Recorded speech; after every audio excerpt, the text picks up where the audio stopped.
E aí, meus queridos amigos e amigas que acompanham a Escola de Ciências da Vida pelo Facebook e pelo YouTube, beleza pura com todos vocês?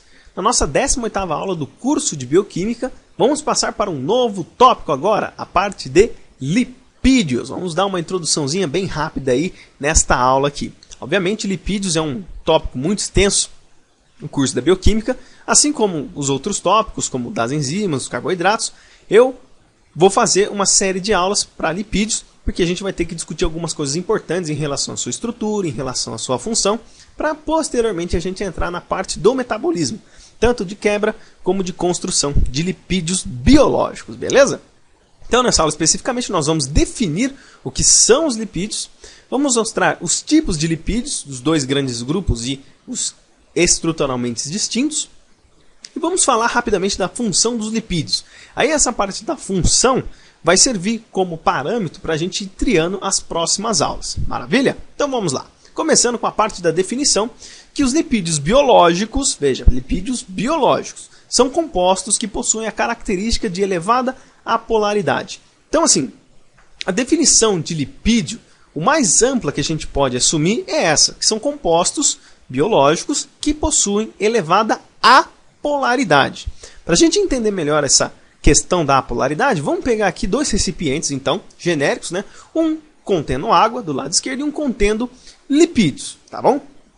E vamos definir o conceito de solubilidade em relação de um composto que é polar ou apolar, e nós vamos colocá-los em água e em lipídios. Começando pelo composto polar, vamos colocar ele então tanto na água quanto nos lipídios. A questão de solubilidade significa que um composto, quando adicionado numa solução ou num líquido, ele se mistura completamente com aquele líquido de modo que ele se torne invisível ao olho nu, ou seja, ele se misture completamente com aquele composto, com aquele líquido que se encontra. Então, um composto polar, no momento em que ele entra em contato com a água, ele consegue sim ser solubilizado quase que na sua totalidade. Depende também do seu grau de polaridade. Mas um composto muito polar, como por exemplo cloreto de sódio, se a gente colocar na água e agitar bem, depois de um tempo a gente já não consegue enxergar mais aquele cloreto de sódio, mas ele está lá.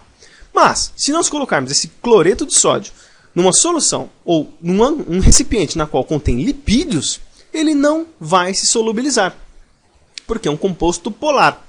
E apolar? Se a gente jogar um composto apolar na água e nos lipídios, o que vai acontecer? O composto apolar ele não consegue solubilizar na água, mas ele consegue sim solubilizar nos lipídios. E por que compostos polares conseguem solubilizar na água e não nos lipídios, e compostos apolares conseguem solubilizar nos lipídios, mas não na água? Vamos entender isso explicando uma diferença de polaridade, que é o importante para a gente definir a solubilidade de um componente biológico. Então vamos pegar a água, então, um composto inorgânico, para a gente definir bem essa parte de polaridade. A água é composta de um átomo de oxigênio ligado com dois átomos de hidrogênio.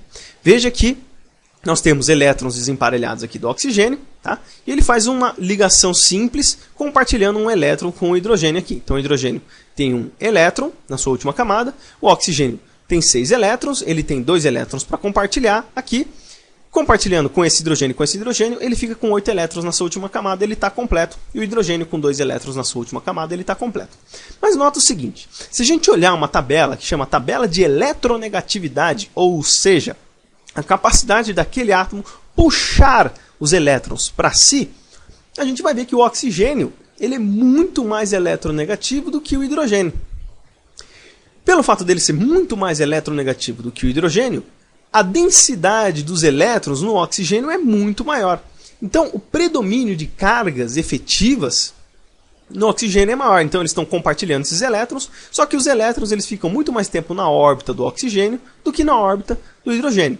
Se os elétrons ficam muito mais tempo na órbita do oxigênio, o oxigênio ele vai apresentar uma característica negativa por ter mais elétrons circundando a sua órbita.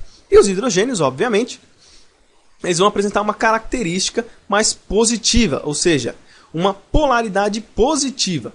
Então veja, polaridade significa que existe uma tendência de elétrons estarem presentes em um átomo do que em outro. Aqui, os elétrons estão mais presentes no oxigênio, apesar de eles estarem sendo compartilhados. Então nós temos uma densidade eletrônica maior aqui e uma densidade eletrônica menor aqui. E isso que é a polaridade. Existe um predomínio de cargas num átomo daquela molécula. E se a gente olhar os lipídios, vamos colocar uma condição genérica, que é uma cadeia carbônica, né? Carbono, hidrogênio, carbono, hidrogênio. Existem lipídios diferentes, mas a gente vai ver isso aí. Mas de um modo geral. Os lipídios são compostos basicamente de carbono e hidrogênio e tem diferentes tipos de ligação, existem outros grupamentos. Mas olha uma coisa interessante. Se você olhar a tabela de eletronegatividade, o carbono está muito próximo ao hidrogênio. Então a eletronegatividade dos dois é quase que a mesma. Ela é tão pequena que a gente considera sendo insignificante. Então os elétrons das últimas camadas aqui, por exemplo, como o carbono tem 4, e ele compartilha os 4, e a eletronegatividade dele para a relação com o hidrogênio é praticamente a mesma, a tendência dos elétrons é ficar igualmente entre o hidrogênio e entre o carbono. Ou seja, não tem um deslocamento dos elétrons para a órbita do carbono, nem um deslocamento de elétrons para a órbita do hidrogênio. Então a gente considera que a polaridade, ou seja, o deslocamento dos elétrons e permanecimento por mais tempo numa órbita, é praticamente nula. E olha só uma coisa interessante. Os compostos químicos somente são solúveis entre si quando suas polaridades são compatíveis devido às suas interações não covalentes. O que eu quero dizer com isso? Quando a gente pega um composto polar, basicamente a gente vai ter um predomínio de cargas. Ou seja, nós vamos ter um predomínio de carga positiva de um lado, predomínio de carga negativa do outro. A única maneira da gente misturar um composto que possui carga é um outro composto que vai possuir cargas. Não necessariamente seja cargas efetivas, mas, por exemplo, cargas aparentes, como é no caso da água. Se não houver cargas, não existe como ocorrer essa interação. Aí ocorre a repelência dos compostos químicos que estão se interagindo. É a mesma coisa que você colocar água no óleo, eles vão se repelir, porque a água tem carga, o óleo não tem carga, não tem como interagir um com o outro e eles acabam se repelindo. Agora, se você misturar um composto que é apolar com outro composto apolar, por ambos não terem cargas, eles conseguem interagir muito bem entre si, que a gente chama de interações de forças de Van der Waals. A gente vai ver isso com mais detalhes depois. Mas, basicamente, é dessa maneira que eles conseguem interagir. Então, os compostos que são lipídios, eles são apolares. Ou você pode definir também que eles são insolúveis em água. E se a gente passar para a parte dos tipos de lipídios, a gente pode caracterizar dois grandes grupos de lipídios, que são os óleos e as gorduras, de um modo geral. Como é que a gente pode definir os óleos e as gorduras?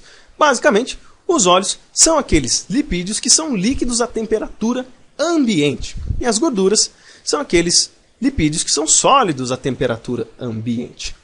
Tá, mas isso é uma categorização mais ampla, mais geral. A gente acaba perdendo alguns critérios fazendo esse tipo de categoria. Mas a gente pode determinar os lipídios, que a gente vai estudar com bastante detalhes, 3 grupos estruturalmente distintos, que é os ácidos graxos, algumas vitaminas, principalmente a K, A, E e D. Essas são as vitaminas que são lipossolúveis, ou seja, vitaminas oleosas. E também temos os derivados do núcleo esteroide, principalmente o colesterol. Colesterol é um tipo de lipídio que é derivado do núcleo esteroide. E para encerrar essa aula, bem rapidinho, falando das funções dos lipídios, é só um compêndio, a gente pode categorizar 3 funções primordiais que os lipídios vão desempenhar. E aí, com base nisto, nós vamos promover o estudo dos lipídios com mais detalhes. O primeiro aspecto que a gente vai ver vai ser em relação à reserva energética.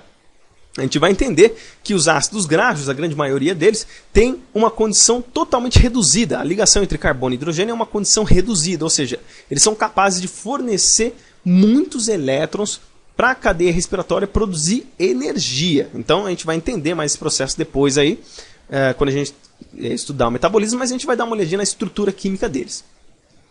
Composição estrutural, então as nossas células, basicamente a estrutura da membrana é quase que na sua totalidade composto de lipídios. Tem as proteínas integrais de membrana que ficam transitando através das membranas, tem alguns carboidratos que se ligam nas membranas, mas o grosso da membrana citoplasmática e das outras membranas de organelas e do núcleo é composto de lipídios.